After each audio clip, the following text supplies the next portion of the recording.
ঢাকা, চট্টগ্রাম, খুলনা, রাজশাহী, রংপুরে আমার ভাইয়ের রক্তে রাজপথ রঞ্জিত হয়েছে। আজ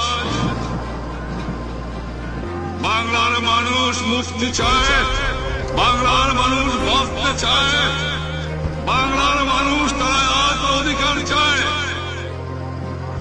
কিন্তু দুঃখের বিষয়, আজ দুঃখের সঙ্গে বলতে হয় 23 বছরের করুণ ইতিহাস, বাংলার অত্যাচারে বাংলার মানুষের রক্তের ইতিহাস, 23 বছরের ইতিহাস, মুমূর্ষু রোনারের আত্মঘাতের ইতিহাস, বাংলার ইতিহাস, এদেশের মানুষের রক্ত দিয়ে রাজপথ রঞ্জিত করার ইতিহাস।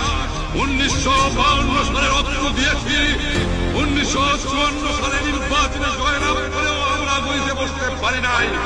1958 সালে আইয়ুব খান মার্শাল ল জারি করে 10 বছর পর্যন্ত আমাদের গোলাম করে রেখেছে।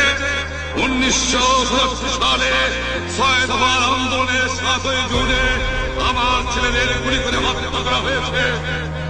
1969 আন্দোলনে আইয়ুব খানের পতন হওয়ার পরে যখন ইয়াহিয়া খান সাহেব সরকার নিলেন, তিনি বললেন দেশে শাসনতন্ত্র দেবেন, গণতন্ত্র দেবেন, আমরা মেনে নিলাম।